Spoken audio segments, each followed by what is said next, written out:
Yes, mu mawulire ge tulinawo wetwogereranga ensonga z'ebijambiya ebiri mu bitundu by'ensangi n'ebitundu bya Uganda ebyenjawulo byongedde okuba nga bireeta ebibuuzo bingi nnyo era bireese ensasagge. Waliwo omubaka w'ekibiina kya NUP akwatiddwa nga ne General Yoweri Kaguta Museveni ebibye si birungi oluvannyuma lw'okuba nti ebyama bivuddeyo nga ye ne gavumenti bbiri omuli ey'e Kenya n'eggwanga erya Tanzania bakolaganira wamu era waliwo ebigambo byogenda okuwulira ebyogeddwa omu ku bannakenya. Mujjukira abasajja abaakwatibwa oba abaawambibwa mu ggwanga lya Uganda okuli Bob Njagi ne Nicholas Oyo, bano ababiri abaali bazze okubeera nga bakampeyiningirako His Excellency Robert Kyagulanyi Ssentamu bakulembera ekisinde ekimanyiddwa nga Free Kenyan Movement, nga bano baali bagamba nti bo bagenda kusala booda mu kaweefube ow'okulwanirira emirembe era mbu tebagenda kukoma Kenya yokka, baali bakuyingira mu ggwanga erya Uganda, baali bakugendako mu ggwanga erya Tanzania. Kakati kigambibwa nti gavumenti y'eggwanga erya Kenya yamanya nti bano bagenda kufuluma era amawulire we gaviiriddeyo ne kizuuka nti gavumenti ssatu okuli gavumenti y'eggwanga erya Uganda ekulemberwa General Yoweri Kaguta Museveni, gavumenti y'eggwanga erya Tanzania okuli ekulemberwa omukyala amanyiddwa nga Samia Suluhu, ono ne yakamala okuva mu nsasagge bannansi nga beekalakaasa okulaga obutali bumativu n'akalulu ke yawangudde, wamu ne gavumenti eya William Semei Ruto, nti gavumenti zino ssatu zikolaganira wamu era buli ddiiru yonna ekolebwa babeera bagimanyiiko. Kakati we twogerera ensonga tezinnakoma wano, ensonga zaatuuse mu kkooti y'ensi yonna ne mu kitongole ky'amawanga amagatte ekimanyiddwa nga United Nations, era abakulu bano we twogereranga ebyabwe si birungi yadde dakiika n'emu kubanga enfuga gye bafugamu abantu kizuuse nti oba oliawo bannansi tebali wiringi kufugibwa bwe batyo. Kyokka nga abantu bano bo bakyagenda maaso n'okuba nga bayekakaatika ku bannansi okugenda maaso n'okuba nga babafuga. Kakati we twogerera ensonga zituuse ku kitebe ky'amawanga amagatte ekimanyiddwa nga United Nations ne zituuka ne mu kkooti ey'ensi yonna gye tuyita ICC oba International Criminal Court. Bino nga bigenda mu maaso, waliwo abawagizi b'ekibiina kya NUP abawerera ddala 9 wetwogerera nga baggaliddwa baddiziddwayo mu kkomera mbu balemereddwa okubeera nga bafuna abeeyimirira. Kyokka nga ebibadde bikyali bwe bityo ne wabawo omubaka amanyiddwa nga Nakimwero oyo gwolaba w'ekibiina kya NUP akwatiddwa ku nsonga zengenda okuba nga nkutegeeza era bino bye nkugambye nti wetwogerera bimaze okuba nga bireeta ensasagge. General Yoweri Kaguta Museveni ebintu si birungi. Wuliriza, ebijambiya ebiri mu bitundu by'ensangi bino nabyo byongedde okuleeta ebibuuzo nga ne Katikkiro wa Buganda atuuse okubaako byabuuza era ng'agamba nti ye yeetegereza ng'ebijambiya bino emboozi z'ebijambiya zivaayo nga wabula akabanga katono tugende mu kalulu oba si ekyo zivaayo nga wakayita akabanga katono nga tuvudde mu kalulu. Agamba nti gino emyaka 5 ab'ebijambiya babeera bawagala bijambiya ebyo oba oliawo waliwo ekimanyiddwa ku bijambiya bino ng'oba oliawo gavumenti eyina kyemanyi. Katikkiro Charles Peter Mayiga abuuza ngenda kuwa akatambi ogenda kutya. Kakati abasajja bano abasula balawuna nga banoonya ab'ebijambiya era mu butambi obuzze buwulirwa oba mu mboozi ze tuzze tukuwa ozzenga owulira nti waliwo n'obubinja obumu ku bw'abavubuka abazze bakwatibwa mbona ebijambiya naye tewali muntu n'omu yali azzeemu kulabikako. Embeera bwetyo bwetambula ngenda kukuwa omu ku bannakenya ono amanyiddwa nga Bob Njagi ng'anyumya ekyagwa mu ggwanga lya Uganda. Jjukira ono yawambibwa gye buvudde era tuzze tubikutegeeza. Kakati we oluvannyuma lw'okuteebwa yavuddeyo n'akola kye tuyita press conference n'abaako by'ayogera nga nnyonnyola butya gavumenti y'eggwanga erya Uganda bwe operatinga era ayogedde ebyama bingi byogenda okwetaaga okuwulira ani eyali amuwambye ogenda kutya era akubuulidde butya gavumenti zino 3 bwe zikolaganira ewamu, gavumenti ya Samia Suluhu, gavumenti ya William Ruto ne gavumenti ya General Yoweri Kaguta Museveni, nti okwekalakaasa okwali e Tanzania, okwekalakaasa okwali e Kenya ne mu ggwanga erya Uganda bakifiiringa wabula ng'ebyali mu ggwanga erya Tanzania byo nkugambye byamaze dda okuba nga bituuka ku mmeeza ey'ekitongole ky'amawanga amagatte ekimanyiddwa nga United Nations. Kyokka ng'ate nkugambye nti gavumenti 3 z'operatingira wamu, kitegeeza ekyagwa e Tanzania teweewunyanga ne mu ggwanga erya Uganda ogenda kuba ng'okiwulira mu mbeera y'emu. Jjukira mu ggwanga eryo wabaddeyo okwekalakaasa nga bwe njagala owulire era nga bw'ogenda maaso n'okuba ng'owulira. Kkiriza tuggyewo akalango kano kamu kokka tusobole okuba nga tweyongerayo awatali nsonga yonna etukugira. Nsonga z'obufumbo olina omwami naye ng'akutawaanya, olina omukyala ng'akutawaanya, bajja ne bakwagala ne bagenda. Gwe ayina ebizibu mu byenfuna nga sente zikuyita mu ngalo, wooteeka sente zifa bufi bowola tebazza. Gwe aloota ng'ogwa mu nnyanja, gwe alumizibwa omutwe nga guganye okuwona, naawe aloota ng'ebintu bikozesa ensonga z'obufumbo. Nina ekifo ku mugga awali amayinja wennyambululirako ebisiraani, ekikwa, ekifiiriza, omudibo, obutaganja, obutaweebwa. Nzijanjaba abantu ab'enzikiriza zonna, nsiŋŋaanibwa njeru ku lw'ejjinja. Gwanjagala kuba ku nnamba yange eyo, naawe ali ewala ennyo yita ku WhatsApp. Kakati eyo nga tuvuddeyo njagala tutandikireko mu ggwanga erya Uganda ensonga z'ebijambiya nga zikutte wansi ne waggulu ebibuuzo bingi nnyo ebitambulira ku nsonga zino gye buvuddeko obadde ng'owulira emboozi ku nsonga z'ebijambiya abavubuka bangi babadde bakwatibwa bangi babadde batwalibwa emabega w'emitayimbwa oluusi emisango ne gikomaawo nga bangi beebuuza ebijambiya bino ani ddala akwatibwa mu bijambiya bino bayoola abantu naye tebawa bujulizi bayoola abavubuka bangi nnyo naye bitera kukomaawo kakati bannayuganda bangi beebuuza nti poliisi mu bikwekweta eby'enjawulo byagenda mu maaso n'okukola ekitongole ky'amagye mu bikwekweta eby'enjawulo byagenda mu maaso n'okukola ekyamazima abantu bazze bakwatibwa bo bateekebwawa ebijambiya bino tebizuulwangako ani abibeera emabega ekitongole kya poliisi kirina okubeera nga kinnyonnyola bannayuganda naye nkugambye Katikkiro wa Buganda Charles Peter Mayiga ayina ekibuuzo ky'atadde ku mmeeza lwaki ebijambiya bino bibeerawo nga wabula akabanga katono nnyo tugende mu kalulu oba seekyo nga waakayita akabanga katono nnyo nga twakava mu kalulu kakati ebibuuzo bino biteekeddwawo Charles Peter Mayiga era nga kiraga nti oba oliawo ebijambiya bino byandibanga birina omuzannyo gwe biyambako okubeera nga biyamba ku bakulu abali mu buyinza Katikkiro agezaako okubuuza ebijambiya bino bijja bitya okubeera nga byalema okuzuula wuliriza ebijambiya bibeerawo nnyo mu kalulu obanga tukagendamu obanga twakakavaamu ab'ebijambiya emyaka 5 baba bawagala jjambiya baba bawagala byambe kijja kitya nti akalulu kaba kaakaggwa ebijambiya ne bivaayo obanga tukagendamu tewakyaliyo bakesi abaketta abamenyi b'amateeka edda mu poliisi waliyo ekitongole nga bakita special branch oba kati kyaddawa omulimu gwakyo kubeeraawo nga baketta abo bebalowooza abagenda okumenya amateeka ne babakwata nga tebannagamenya kati baba bawagala ebijambiya nga tebabalaba lwaki tebababuuza ebijambiya muwagala byaki nga toli mu kinjaaji lwaki owagala ejjambiya emu ku emu naye katuulira batemaatema abantu bakola batya mu Kampala wa tusaba ab'ebyokwerinda babakette babakwate ng'ejjambiya tezinnajjako bantu mitwe okunoonya akalulu okw'omulundi guno kubadde kutambudde bulungiko kyokka twawulira okukwata abantu era ng'eyo ate ennaku ntono emabega abalala baakwatidde eyo Mwankole embalala eyo ndowooza mu kalulu ka 221 obusambattuko bwasukka era abantu bangi battibwa ku mulundi guno tubadde tussa ku Kikkowe nga tetulaba nnyo mitawaana naye Mwankole nalabye abasirikale abasikambula omuwala ne bamwambulamu n'engoye nabadde ndooza nti oba omuwala oyo yasudde omwana mu kayu omanyi oli bw'azaala omwana n'amusuula mu kayu abantu ne bamukwatako ku byalo eyo mumanyi ekibeerawo naga nti oba yasudde omwana mu kayu oba yawadde ebbabutwa kiki ekyambuzaamu omuntu engoye musango ki ogwambuzaamu omuntu engoye ate nga mukazi tebatya kwesittaza baana twalabye n'abasajja be bawalabula nabadde ndowooza oba batemu manya abatemu ssebo bwe mukwata omutemu mulina omumunyweza tagira n'asumattuka n'agenda atuga abalala naye bano baabadde batemuddaani kale tewali nsonga ebakwasa bwetyo amateeka gagamba abakuuma ddembe okukuuma ekitiibwa ky'oyo abazizza omusango ne bwe baba bamukwata kale mu biseera bino ebyakalulu lwe tusinga okwetaaga obutebenkevu ku ludda olw'abawagizi naye ne ku ludda olw'abamukuumaddembe.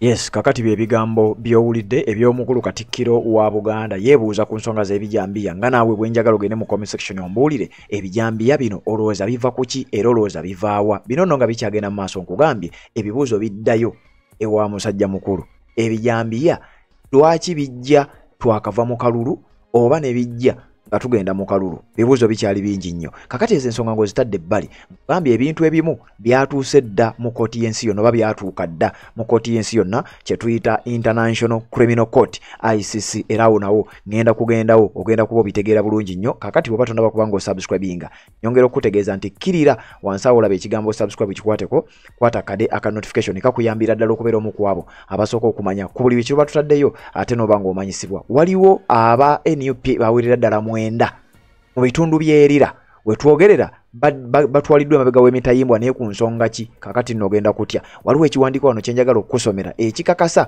ku ggulire lino lyengenda maaso n'okuba nga nkutegeeza jjukira nkugambye ebibuuzo bikyali bingi nnyo emisango gikyali mingi nnyo files zikyagenda maaso n'okuba nga zituuka ku kitongole ky'amawanga amagatte oba ku kkooti y'ensi yonna wabula ate ebikolobero byo birabika nga bikyagenda maaso n'okubeera nga bikolebwa abo bali mwenda wenjogerera bamaze okubeera nga ate babaditeininze ku misango ki kuwagira kibiina ekya National Unity Platform kyokka bino bye bimu ku ebyo ebyogerwako ebiri ku fayiro ezaagenda mu kooti y'ensi yonna nga bwe njagala owulire wuliriza mu kiwandiiko wano nga bagamba nti Lira Court extends detention of 9 NUP supporters after failing to meet bail conditions mbo bano mwenda bawagizi ba kibiina kya NUP ekibavunaanwa kuwagira kibiina kya NUP wabula mbo babatutte mu kkomera babazizaayo lwaki nti balemereddwa okutuukiriza ebisaanyizo ebyokulaba nga beeyimirirwa kiwandiiko kino kyakafuluma dakiika ntono nnyo okusinziira wenkoledde akatambi kano nga bongera ogenda maaso n'okuba nga bakakasa ku nsonga eno yennyini era nga bwe njagala owulire nga bagamba batya 9 supporters of the opposition National Unity Platform have been further remanded to Lira Central prisons after failing to present substantial sureties before the Chief Magistrate's Court in Lira on Wednesday olunaku olwaleero lwennyini ennaku z'omwezi nga 12 mwezi gwa 11 2025 nti bano mwenda babazizaayo babatutte emabega w'emitayimbwa okulemererwa okuleeta okutwalewo omulamuzi wa Chief Magistrate's Court mu bitundu by'Erira okuleeta ababeeyimirira nti bano mwenda babuliddwa ababeeyimirira era mbu y'ensonga lwaki babazizaayo naye jjukira mu bitundu by'embalala Shamim Malende gy'asiibye nga naye agenda maaso n'okuba nga alwanirira abamu ku abo abaasigala sayidi eyo era abakyagenze maaso n'okuba nga baasibwa bali mabega wa mitayimbwa ku ludda olwo. The group is among the 12 people charged with malicious damage to property and robbery following their arrest during campaign trail in Alebetong during late last month. Uliriza nti bane omwenda bebamu ku abe 12 abaakwatibwa mu bitundu His Excellency Robert Kyagulanyi Ssentamu yali agenza okukampeininga mu bitundu ebimanyidwa nga Alebetong mbu bano babakwatira mu kye bayise malicious damage mbu badamage nga bayonoona ebintu ebyenjawulo property ne babateekako n'omusango gwa robbery bayonoona ebintu by'abantu ate n'okubba ne babba naye wuliriza bulungi bano bali mu bitundu by'Erira Alebetong n'ewalala ewaliranyeewo naye teweerabira waliwo abaakwatibwa abali embalala abo nabo nabakuwadde ku makya kyokka ate mu ngeri y'emu waliwo abali emubende nabo baakwatiddwa basatu babatutte ne babateekako emisango kyokka waliwo n'omubaka wa paalamenti naye akwatiddwa oyo naye ngenda kutuukawo naye nga tukyagenda maaso n'okuwa bano bo be baani ate nabakubanga obategeera wuliriza ku abo boolaba kuliko amanyiddwa nga Precious Paul Sembuusi yagala owuliriza ennyo amannya attention giteeke ku mannya okompeyalinge n'ekifo gye babasibidde waliwo gwe bayita Precious Paul Sembuusi waliwo gwe bayita Isima Bukenya waliwo gwe bayita Liberty Lekuru waliwo gwe bayita Masituula Nakabuye ne wabawo gwe bayita Laston Waiswa ne wabawo Hope Nassozi ne Kagwa Salumaani waliwo gwe bayita Regan Kamulegeya ne wabawo gwe bayita Stephen Katamba ne wabawo Alozias Rubega ne Jamasidi Twaha Kavuma n'omulala gwe bagambye nti Muzambiru Gayi ozalino lyali Muzamiru Gayi kakati bano okusinziira ku kiwandiiko kye nnina wano bano be bano abaakwatiddwa bwe twogerera bali mabega wa mitayimbwa mbo baalemereddwa okuleeta ababeeyimirira naye nkugambye ku bano kwe tugatta abasatu abali emubende kwe tugatta bali abalala bali embalala kwe tugatta abaleeteddwa e Kampala okuli Olivia Lutaya n'abalala nga nabo bakyagenda naye bonna ku ttiimu ey'ekibiina ekya National Unity Platform kye bagezaako okwagala okulaba nga bakkakkanya naye ojja kgenda mu comment section ombuulire lwaki byonna biri ku kibiina kimu era lwaki byonna mu kaseera ke kamu bwe buba bubbi ab'ekibiina kya NUP bokka be babbi era bwe buba bubbi babbira mu kaseera ke kamu bonna abeerira babbira mu kaseera ke kamu kooti etuula ab'embalala babbira mu kaseera ke kamu kooti etuula abamu baleetebwa e Kampala ab'emubende nga ne wetwogerera ne gyali tumanyi kiki kinaavaayo oba oliawo nga naye wajja kufulumayo abalala bakugambye nti nabano bakwatiddwa ku nsonga ez'enjawulo nga bwe bajja okujja bagende maaso n'okuba nga bazikugamba. Wuliriza. Police arrested 15 NUP supporters on October 29th of 2025 during a campaign event attended by the NUP presidential flag bearer Robert Kyagulanyi Ssentamu, also known as Bobi Wine, who was touring Lango sub-region to mobilize support ahead of the 2026 general elections. Nti bano bali 15 bakwatibwa newankubadde nga kati owulira bali 9 abakyaddiziddwayo oba oliawo abalala bandi banga bateebwa. Tugendagenda maaso n'okuba nga tufollowing ensonga eyo obeere nga ogenda maaso n'okubeera nga ate ogitegeera bulungi nnyo gwampuliriza wakatona bakuba nga osubscribinga okkirira bukkirizi wansi awo olaba ekigambo subscribe n'okikwatako n'okwata kade aka notification n'obeera nga otambulira wamu naffe otebutamisinga nsonga yonna. Kakati wano bagamba batya nti grupu y'abano dalinga ennaku z'omwezi 29 omwezi oguwedde ogw'e10 omwaka 2025 His Excellency Robert Kyagulanyi Ssentamu yagenda okukampeininga mu bitundu bino ebya Acholi sub-region. Mbo bano gye baakolera emisango bagikola His Excellency ali mu kitundu bw'ataba mu kitundu emisango toddamu kugiwulira. 7 of these arrested were released on police bond. Ti 7 ku bano abaakwatibwa baabata ku kakalu ka police while 10 were arraigned before court on October 30th and remanded to Lira Central Prison until November 12th. Abalala 10 baatwalibwa ku Lira Central Prison era ne bapaka olunaku olwaleero ennaku z'omwezi nga 12 omwezi ogw'e11 omwaka 2025. Kakati mu bano be bano benkugambye abagaaniddwa okubeera nga beeyimirirwa era bwe batyo bambi ne baddizibwayo mabega w'emitayimbwa ababeere nga basaavinga ebibonerezo oba oliawo ebituufu emisango nga baagikola oba oliawo ng'emisango tebannaba kuba nga bagikola. Kyokka ng'ebyo bikyali awo waliwo omubaka ono nga mubaka wa Parliament ow'ekibiina ekya National Unity Platform akwatiddwa era ng'ono si mulala yono gw'ogenda okulaba era gwengenda okuba nga nkutegeeza bamukutte lwaki. Wuliriza bulungi nnyo nakugambye byonna ngenda genda maaso n'okuba nga mbikutuusaako. Eno gye bayita Red Zone TV bwe batonaba kuba nga osubscribe nga kikole tubeere nga tutambula ffenna. Bw'oba omanyi omubaka oyo genda mu comment section teekamu erinnya lye otegeeze munnayuganda era omutaaginge nti omubaka amanyiddwa nga Christine Nakimwero Kaaya akwatiddwa ku nsonga ki. Wulira mu kiwandiiko kye nkuleetedde okusinziira ku mukutu ogumanyiddwa nga ogwa Nile Post nga bakakasa bino bengenda maaso n'okuba nga nkugamba. Bagamba batya? Kiboga Woman MP Christine Kaaya Nakimwero NUP member detained ennaku z'omwezi 12 mwezi gwa November 2025. Eggulire lino by Joseph Segawa lunaku lwa 3 lwe lunaku olwaleero. Wuliriza oyinza okuba wadde tonnagamanya. Bagamba batya? Police in Kiboga district have arrested 11 members of the National Unity Platform, including the area woman member of parliament, Christine Kaaya Nakimwero, over alleged breaches of electoral regulations during campaign activities. Kati okusinziira ku kitongole ya Uganda Police bo bagamba nti omukyalo ono bamukutte mbu ye n'abalala 11 baamenya amateeka agayina okutambulizibwako nga bakuba akalulu oba nga bakuba campaign oba nga banoonya akalulu. The arrests, which took place on Monday and Tuesday, have triggered controversy and concern about the shrinking space for opposition politics as the country prepares for local elections. Okwatibwa kw'abano kwabaddewo Monday ne ku Lwokubiri era nti kuleese ebibuuzo bingi nnyo n'obunkenke bungi nnyo n'okutya kungi nnyo ti ddala akalulu ke tugendamu kakyali k'amazima na bwenkanya oba ddala akalulu kano kandibanga kalina ebigendererwa ebirala nze naawe bye tuyinza okuba nga tetubimanyi. Wuliriza. The NUP, Uganda's main opposition party, has accused the security forces of routinely targeting its mobilizers under the guise of enforcing electoral laws. Ekibiina kya NUP kivumiridde era ne kyatakinga ebyokwerinda omuli ekitongole kya police n'ebitongole ebirala. Lwaki eva mutagetinga bamobilizer bakulembeze bawagizi ab'ekibiina kya NUP baaba ebibiina ebirala tebazza ku misango y'abaffe? Lwaki emisango bagizza mu kaseera we bali mugendera maaso n'okukola activities? Ebibuuzo bingi nnyo ebigenda ewa Simon Byabakama jjukira yakulira akakiiko k'ebyokulonda. Kati ebeebuuza ebyokwerinda bikola ki mu bino? According to police, the group violated Electoral Commission regulations by holding a gathering beyond the permitted 6 p.m. time limit.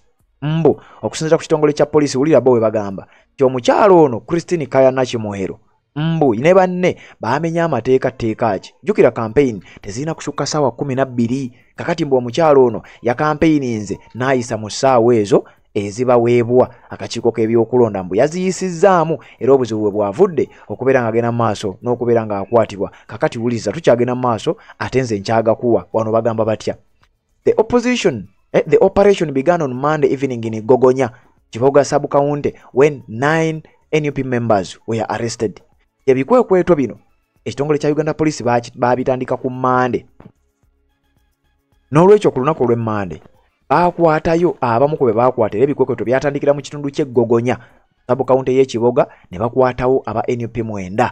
Olwo olw'Monday lwokka 2 others were detained on Tuesday morning as they attempted to check on their colleagues at the police station. Uliriza nti kati oluvannyuma lw'okukwata bali 9 ku Monday ne babateeka emabega w'emitayimbwa mbu baamenya amateeka. Kakati abalala 2 baali bazze ku poliisi ku checkinga ku bannaabwe ti twawulidde bannaffe baakwatiddwa. Kakati bano 2 baagenda okujja balabe nga baba checkingako baakwatiddwa mwakwatiddwa kuki. Kakati abasirikale ne bagamba nti nammwe abazze okucheckinga ku bano nammwe mujje tubeere nga tubagattako. Era 2 bwe batyo ne baba nga bagattiddwa ku listi ey'abo abali mabega w'emitayimbwa nga ne wetwogerera bino bikyagenda mu maaso. Eyewitnesses described the arrests as chaotic. Police officers reportedly swooped into disperse the gathering, forcing several supporters including MP Kaya to flee. Nga bagamba nti okusinziira ku baabaddewo era abaalabyeko n'amaaso gaabwe bagamba nti ekyamazima poliisi engeri gye yakuttemu abantu bano ekyamazima yabadde yeesittaza yabadde yennyamiza kubanga mbu bazze bakubaakuba buli kiramu bazze bakola effujjo erya buli kika era ekyawaliriza omubaka amanyiddwa nga Christine Kaya Nakimwero bw'atyo bambi okubeera nga adduka kubanga embeera yabadde yankasasagge nnyo abasajja baataddewo obunkenke nga si kukwata kwa arestinga wabula nga kulinga kuwamba. Ekyo ne kireeta entiisa kitiisa bangi era bangi balabiddwako nga badduka. Kakati Kaya Christine Nakimwero omubaka w'ekibiina ekya National Unity Platform bw'atyo n'aba nga yakwatiddwa ne bamugatta ku bali. Jjukira kati wuliriza bano boolaba baali lira ba kibiina kya NUP. Waliwo be nakuwadde ku makya abali e Mubende ba kibiina kya NUP. Waliwo be nakuwadde era ku makya abali e Mbarara ba kibiina kya NUP. Kakati ate waliwo abaleetebwa e Kampala ba kibiina kya NUP. Waliwo n'abaakwatibwa gye buvuddeko ne babasiba ku musango gwa pareedi ba kibiina kya NUP. Kakati ebibuuzo bingi nnyo. Lwaki kibiina kya NUP kye kitagetingibwa era lwaki bino bigenda mu maaso nga ab'ebibiina ebirala bo teboogerwako ensonga tezikwatibwako bo tebakola misango oba oliawo bo tebalina mu campaign. Okusinziira ku bibuuzo ebyongera okujja ku nsonga eno yennyini naffe gye twongera ogenda mu maaso n'okubeera nga tukutuusaako nkyakutwala nno bino byonna okyagenda mu maaso n'okuba nga obitegeera n'ebibuuzo bingi nnyo okyagenda mu maaso n'okubeera nga ate obiteeka mu comment section tubeere nga tubitambulirako ku ngeri gye bakwatamu abawagizi b'ekibiina kya NUP. Yennyamiza etiisa era bangi beebuuza lwaki ddala bano ba kibiina kya NUP bokka be batagetingibwa. Bino bye bimu ku ebyo ebizze bitwalibwa mu kooti y'ensi yonna. Bye bimu ku ebyo ebyateekebwa mu fayiro ng'obujulizi obwagenda mu kooti ey'ensi yonna obugenda okulumiriza musajja mukulu era nga bwozze ng'owulira kyokka ng'ebyo bikyagenda mu maaso naye kiva mu ggwanga erya Kenya ne Tanzania si kyangu nnyo. Ekitongole ky'amawanga amagatte ekya United Nations kirabudde ku mbeera eri mu ggwanga erya Tanzania. Gwagoberera oyinza okuba wakoma kulaba kwekalakaasa kwaliyo wakoma kulaba nsasagge yaliyo wabula United Nations bafulumiza ekiwandiiko kyengendo okusomera nga balaga nti ekyamazima abantu abaafa mu ggwanga lya Kenya eggwanga lya Tanzania si be bo bokka be mumanyi.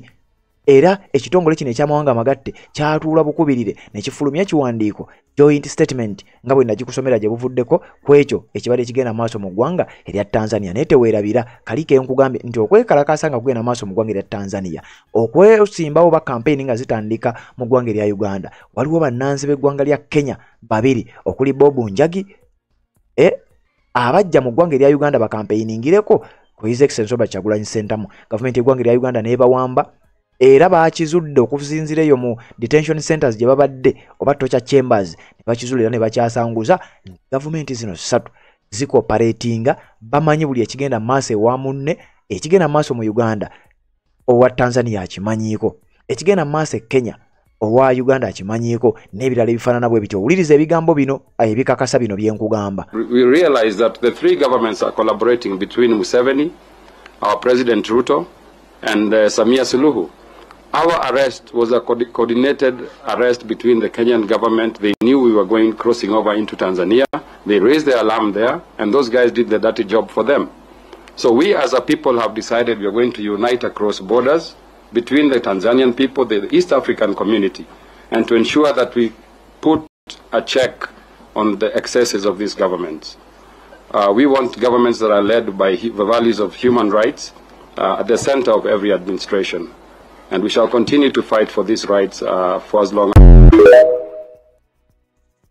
Yes, kakati beddwa mukulu amanyiddwa nga Bob Njagi nti government zino 3 bamanyi buli omu munne kyagenda okubanga zaako ngenda no kwongera ebigambo ogenda kuwulira bamanyi buli omu kyazaako kakati bino byonna ogenda kubiwulira ogenda kutya omukutu baguyita Red Zone TV bwatona bakubanga subscribe nga kikole tubeere nga tutambula fenna omukulu ono yavuddeyo n'akakasa tijja n'omuhozi Kainerugaba ye yali yabawamba nti ye mu kitaawe yandibanga ayinza okuba abiri bbali wabula one yabawamba ebiragiro talina gya reportinga ye yetwalanga Katonda n'ebirala ebifaanana bwe bityo kyokka campaigns yali azzeeko musajja mukulu amanyiddwa nga Bob Njagi ne Nicholas Oyo baali bazze ku campaigning-irako ku mulwanyi munnaabwe His Excellency Robert Kyagulanyi Ssentamu eyabagambye tetagenda kubavaamu nga ne wetwogerera akyali mu bitundu ebyekisolo akyagenda maaso n'okusaggula akalulu era alabiddwako ng'ayimbamuko kayimba n'abantu b'ekisolo wano njagala nkulagewo katono nnyo nzije nkwongera ebigambo by'omusajja oyo eyali yawambibwa eyakava mu buwambe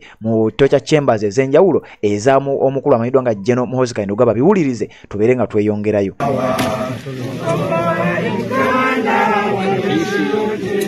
Ukombo wa Uganda na wananchi wote, Ukombo wa Uganda na wananchi wote, Bobi Wine kiongozi wetu. Ukombo wa Uganda na wananchi wote, tutasonga na people power. Ukombo wa Uganda na wananchi wote, Bobi Wine kiongozi wetu.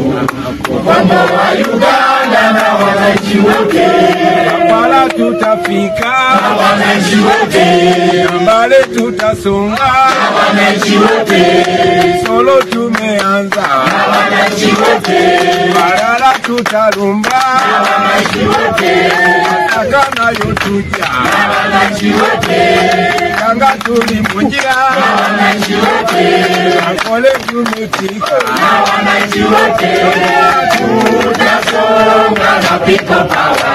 Ukombo wa Uganda na wananchi wote, Bobi Wine kiongozi wetu. Ukombo wa Uganda na wananchi wote, tutasonga na people power. Ukombo wa Uganda na wananchi wote, Bobi Wine kiongozi wetu. Ukombo wa Uganda na wananchi wote, tutasonga na people power. Ukombo wa Uganda na wananchi wote, Bobi Wine kiongozi wetu. Ukombo wa Uganda na wananchi wote, Kampala tutafika na wananchi wote, Katondo tutasonga na wananchi wote, Mara moja tusonge na wananchi wote, Arua tutafika na wananchi wote, Barara tumeanza wananchi wote, Soro nayo kwisha na wananchi wote, Watesi wetu ona na wananchi wote, Lazima tutafika na wananchi wote, Uhuru tutapata na wananchi wote, Sindi tutapata na wananchi wote. Bobi Wine kiongozi wetu. Ukombo wa Uganda na wananchi wote, tutasonga na people power. Ukombo wa Uganda na wananchi wote, Bobi Wine kiongozi wetu. Ukombo wa Uganda na wananchi wote. Yes, kakati nga His Excellency Robert Kyagulanyi Ssentamu akyagenda maaso n'okusaggula akalulu mu bitundu by'ekisolo omukulu ono gw'olaba gwe bayita Bob Njagi y'omu ku abo baava abakava mu buwambe mu ggwanga erya Uganda avuddeyo n'ategeeza nti wadde yawambiddwa era mbuwiri omukulu ogw'olaba Jomo Kenyatta no Uhuru Kenyatta mutabani wa Jomo Kenyatta ye yakubye simu mbonagikubira Muhoozi Kainerugaba simanyi yategedde atya ti Muhoozi Kainerugaba yalina abantu bano kubanga ne mu bigambo bye yategezza nti Muhoozi Kainerugaba yabalina kakati agamba ye yabanunudde okulaba nga basobola okuva mu buwambe kyokka agamba tetugenda kuzikiza tugenda gena maaso n'okubanga tuddamu okukampeiningirako ku bannaffe era ng'ennaku z'omwezi 29 omwezi ogwa ennaku z'omwezi nga 9 omwezi ogwa Desemba ategeezezza bagenda kuyimirira in solidarity ne baganda baffe ab'eggwanga erya Tanzania nti era bagenda kuggala ne booda yaabwe wakati w'eggwanga lya Tanzania ne Kenya okulaga obutali bumativu ne gavumenti ya Samia Suluhu era ategeezezza nti bagenda kukola bukubirire okulaba nga bakwatagana ne bannaabo bali e Tanzania okulaba nga bafuna eddembe lyabwe nga bwe babadde nga balirwanirira era nga bw'obadde ng'owulira oyo ye Bob Njagi agezezzaako okulaga nti ye si mwetegefu ku stoppinga era ne mu ggwanga erya Uganda jjukira eggwanga lya Tanzania libadde n'okulonda 2025 Uganda ebadde erina okulonda mu 2026 kyokka ate Tanzania Kenya balina okulonda mu mwaka gwa 2027 kakati Bob Njagi agamba tetusobola kulekerera ba East African bannaffe mu ggwanga erya Kenya twakikola mu ggwanga erya Tanzania tugenda kubeegattako ate ne mu ggwanga lya Uganda tulina okubayambako newankubadde ebintu biri bitya oba binaaba bitya bo bagamba bali beetegefu nnyo okulaba nga bayimirira n'embeera nga bwetambula wabula ono bw'abadde ayogera aliko ebyama byayasizza era wano ensi weetegeredde nti General Muhoozi Kainerugaba y'omu ku bali emabega w'okuwamba era wabadde ayogera bino wakakasirizza nti gavumenti y'eggwanga erya Kenya gavumenti y'eggwanga erya Tanzania ne gavumenti y'eggwanga erya Uganda booperatingira wamu nti era ekigenda maaso mu ggwanga erya Kenya ekigenda maaso mu ggwanga erya Tanzania n'ekigenda maaso mu ggwanga erya Uganda bano abakulu baba bakomunikatinga era bawuliziganya jjukira gye buvuddeko twakuwa amawulire mu kwekalakasa kw'e Tanzania wekubeereddeyo waliwo ekiwandiiko ekyafuluma nga kikakasa nti Samia Suluhu yatuuka n'okusaba obuyambi mbu yatuuka okukuba essimu eri eri William Ruto akulembera eggwanga lya Kenya eri General Yoweri Kaguta Museveni akulembera eggwanga erya Uganda mbu ng'asaba obuyambi ayagala bano banne oba bakulu be babeere nga bamuyambako omukyalo oyo akulembera eggwanga erya Tanzania yasaba obuyambi gye tuvuddeko twakusomera amawulire ago ekiwandiiko ekyafuluma kakati omukulu ono eyakasimattuka eyakava mu buwambe yavuddeyo n'abyasa n'ategeeza ensi nti bano basajja basatu bakolaganira wamu nga bw'owulidde mu katambi wabula newankubadde bakolaganira wamu omukulu General Muhoozi Kainerugaba ye yali yabawamba era yabadde alina obuvunaanyizibwa nga n'abavubuka abakola ebikolobero balipootinga wa General Muhoozi Kainerugaba tewali walala wonna we balipootinga wuliriza I left him in the cell and he asked me to talk to you to make sure the message gets to the president, because the president is not aware about some of these things.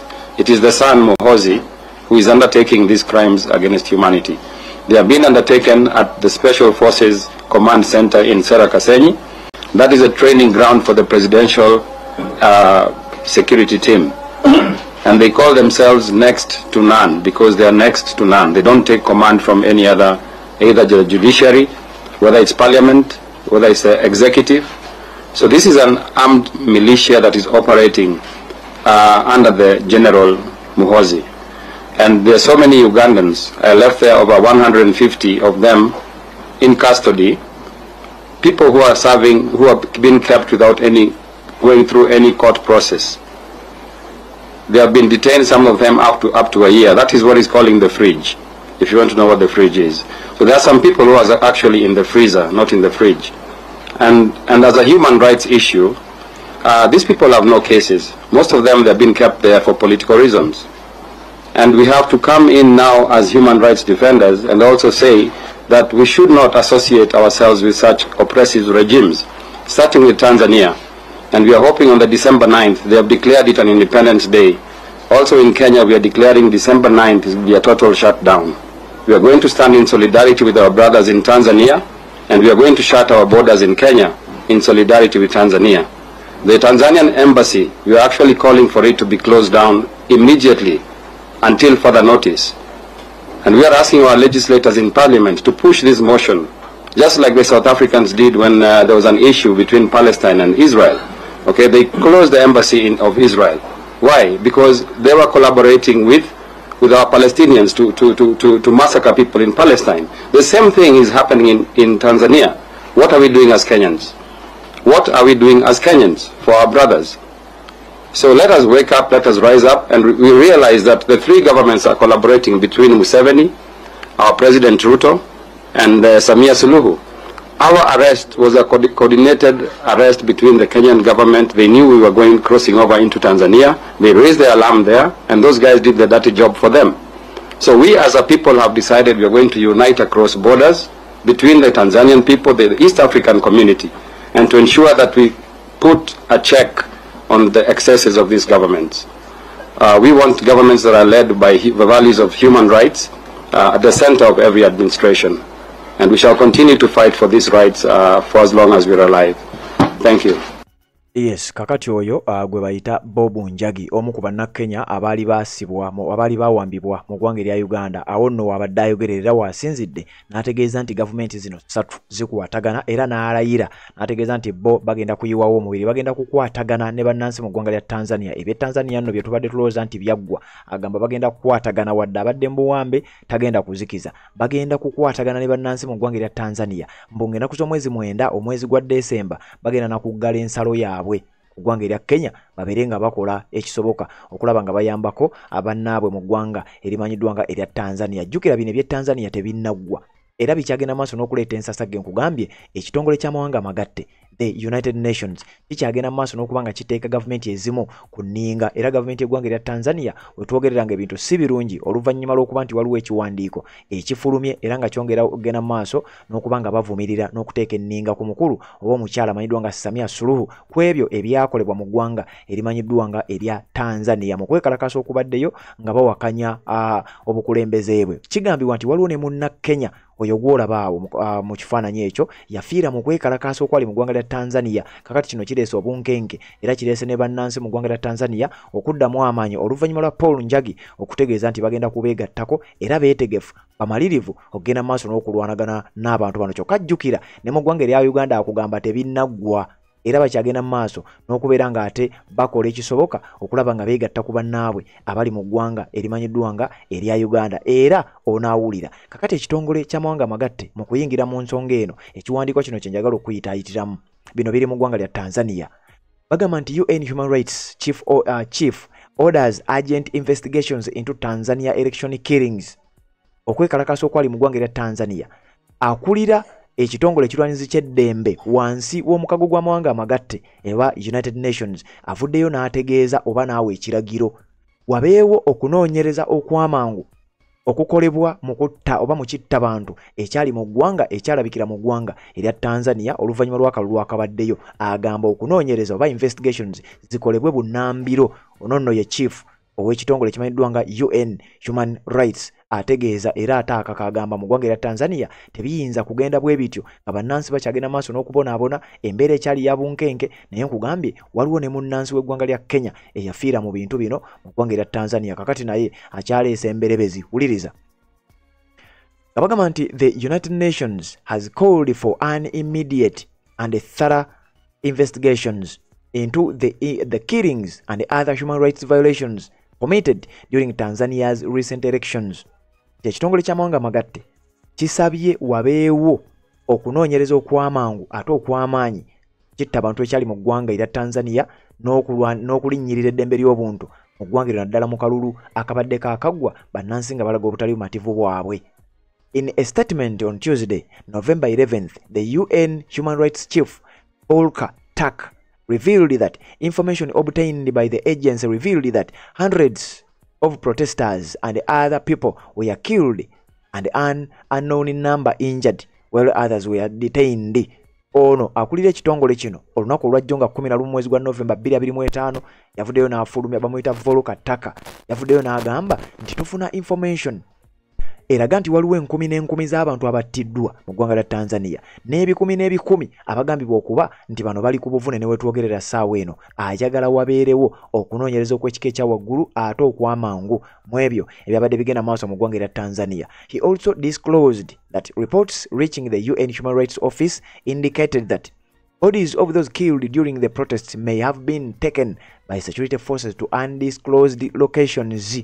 Uliriza agamba nti tulina n'amawulire ge tufuna nti emirambo gy'abantu abo boogerwako nti battiddwa abamu bandibanga n'emirambo gyabwe gyatwaliddwa ab'ebyokwerinda okusobola okubuzaabuza waje batwaliddwa n'okusobola okubuzaabuza biki kwegamba emirambo gyabwe giri luddawa bo be baani kakati kigambibwa nti ab'ebyokwerinda mu ggwanga lya Tanzania buli muntu gwe battanga omulambo gwe baaguwambanga babatwalewo mu ffe ebitategerekeka basobole okubeera nga bababuzaawo abantu baabwe baleme kutegeera nti gundi yattiddwa era gavumenti erina kyemanyiiko bino bye bibaddeyo. Wuliriza.